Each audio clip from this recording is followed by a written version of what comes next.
بسم اللہ الرحمن الرحیم۔ آپ دیکھ رہے ہیں آصف سیال چینل۔ امید کرتا ہوں آپ سب خیریت سے ہوں گے۔ میں آج بات کروں گا تکبر پر۔ تکبر کیا ہے اور ہمیں تکبر سے کیسے بچنا چاہیے۔ تکبر وہ ہے کہ آپ حق بات کو رد کرنے والا اور دوسروں کو حقیر سمجھنے والا ایسا بندہ تکبر میں مبتلا ہو جاتا ہے۔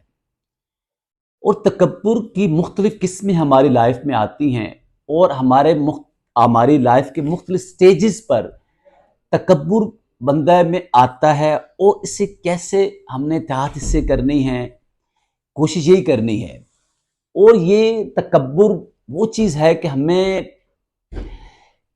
ایسے گناہ میں مبتلا کر دیتا ہے کہ ہمیں پتہ ہی نہیں چلتا، اور ہم اس تکبر میں آ جاتے ہیں۔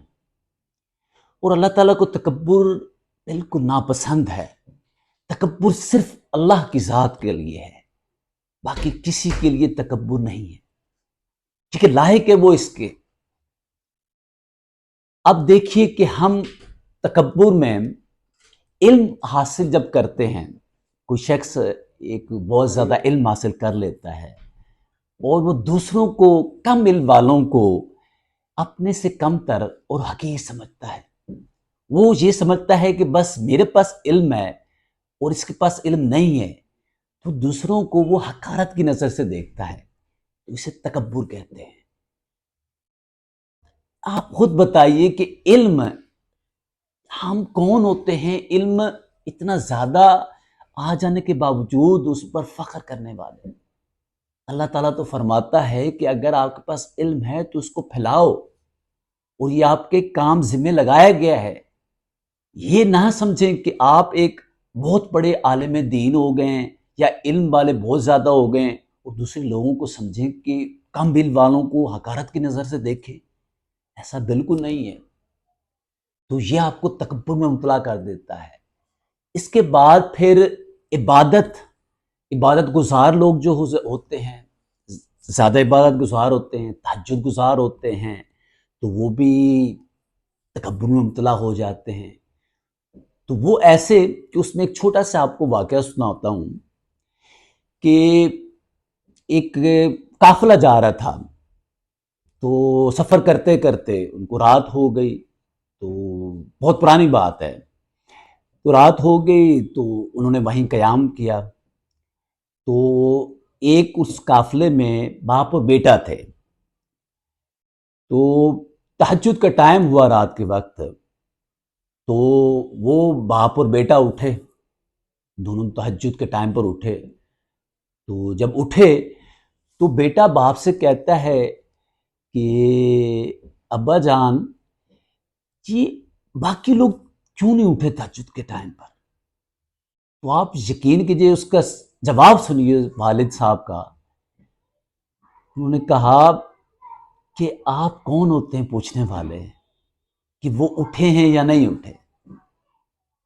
تو آپ اندازہ کیجئے کہ تکبر کی قسم دیکھیے کہ ہم اگر رات کے ٹائم تہجد کے ٹائم پر بھی اٹھ رہے ہیں، اور اپنے آپ کو ہم سمجھتے ہیں کہ ہم تہجد گزار ہیں اور ہم تہجد کی نماز پڑھ رہے ہیں، اور وہ لوگ جو سوئے ہوئے ہیں وہ نہیں پڑھ رہے، ان کو حقارت کی نظر سے دیکھ رہے ہیں، تو یہ بھی تکبر میں آتا ہے۔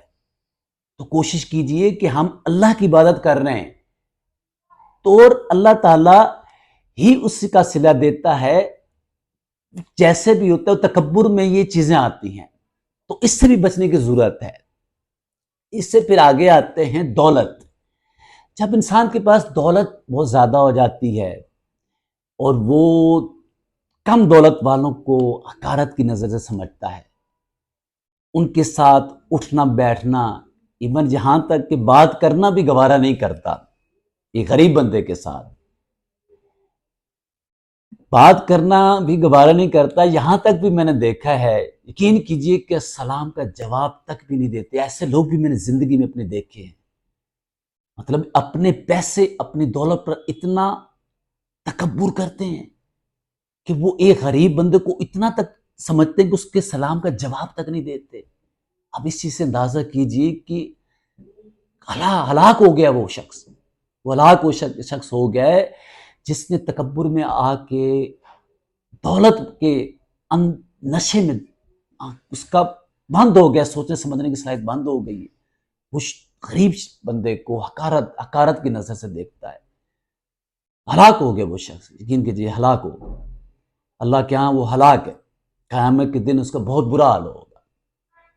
اس طریقے سے آپ ایک جو عہدہ رکھتا ہے، بڑا عہدہ رکھنے والا شخص ہے، وہ بھی جب بڑی سیٹ بڑا عہدہ ہوتا ہے تو چھوٹے جو لوگ ہیں، چھوٹی سیٹ والے یا چھوٹے عہدے والے لوگ ہوتے ہیں، اس سے بھی وہ حقارت کی نظر سے دیکھتا ہے، وہ ان کو سمجھتا ہے کہ میرا عہدہ ایسا ہے، میں کچھ بھی کر سکتا ہوں، تو یہ بھی تکبر میں چیز آتی ہے۔ تو یہ بھی آپ سوچیں کہ آپ کے پاس وہ کرسی، وہ عہدہ کیا ہمیشہ کے لیے ہے؟ ہمیشہ کے لیے نہیں ہے۔ تو اس چیز پہ بھی تھوڑا سا سوچ لیا کریں کہ کسی کے پاس بھی جو عہدہ اور رتبہ جب آتا ہے، کوئی سیٹ آ جاتی بہت بڑی، اور وہ کسی دوسرے کو، کم سیٹ والے کو حقارت کی نظر سے دیکھتا ہے، تو اس سے بھی بچنا چاہیے۔ یہ تکبر میں چیزیں آتی ہیں۔ اور اس کے علاوہ آپ آگے جائیں تو ایک شخص جو بہت حسین و جمیل ہے تو بھی تکبر میں آ جاتا ہے بعض اوقات، یعنی کہ ایک اللہ تعالیٰ نے ان کو حسن و جمیل بنایا ہے، اور وہ ایک دوسرے جو تھوڑا سانولا کلر ہو یا کوئی قسم کا بھی، اس پہ بھی بعض اوقات اس کا مذاق اڑانے لگ جاتا ہے اور اپنے سے کمپیئر کرتا ہے، تو یہ چیزیں بھی تکبر میں آتی ہیں، یہ بھی اللہ کو ناپسند ہیں۔ آپ یہ ذرا سوچئے کہ یہ کیا حسن جو آپ کا اللہ نے دیا ہے، کیا یہ ہمیشہ رہنے کے لیے ہے؟ آپ اس پر اتنا آپ اس پر گھمنڈ کر رہے ہیں، اور آپ کسی دوسرے کو یہ سمجھتے ہیں کہ میں اتنا آپ سے، میرا اتنا حسن ہے آپ سے، میں اس طرح، میرا کلر آپ سے سفید ہے، یا مطلب اور بھی کوئی چیزیں، کیا مطلب میرے بال بہت اچھے ہیں آپ سے، مختلف قسم کے، اس طریقے سے بھی کرنا یہ تکبر میں چیزیں آتی ہیں، تو یہ بھی نہیں کرنی چاہیے۔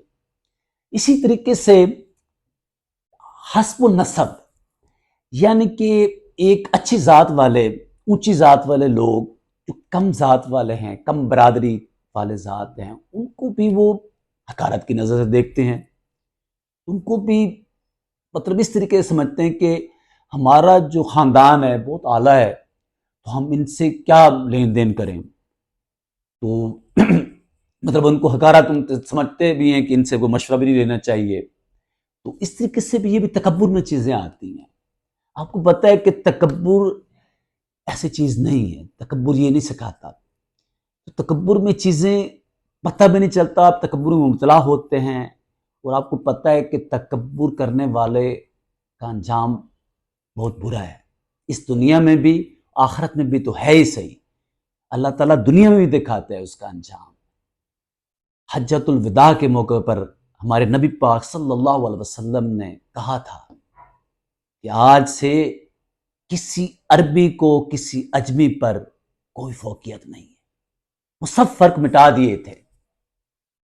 کوئی بھی اگر بندہ اپنے آپ کو بہتر سمجھتا ہے یا اعلیٰ سمجھتا ہے، تو اس کا صرف یہ ہے کہ وہ تقوی پرہیزگار ہوگا تو وہ اللہ کے یہاں اعلیٰ ہوگا۔ تو اپنے آپ کو اس تکبر کی بیماری سے بچائیں، اور متقی پرہیزگار بننے کے وہ کوشش کرنی ہے۔ تو انشاءاللہ آپ کی میری یہ ویڈیو آپ کو پسند آئی ہے تو آپ شیئر کیجیے، سبسکرائب کیجیے۔ انشاءاللہ العزیز نیکسٹ ویڈیو میں ملتے ہیں، اپنا خاص خیال رکھیے گا، اجازت چاہتا ہوں، اللہ حافظ۔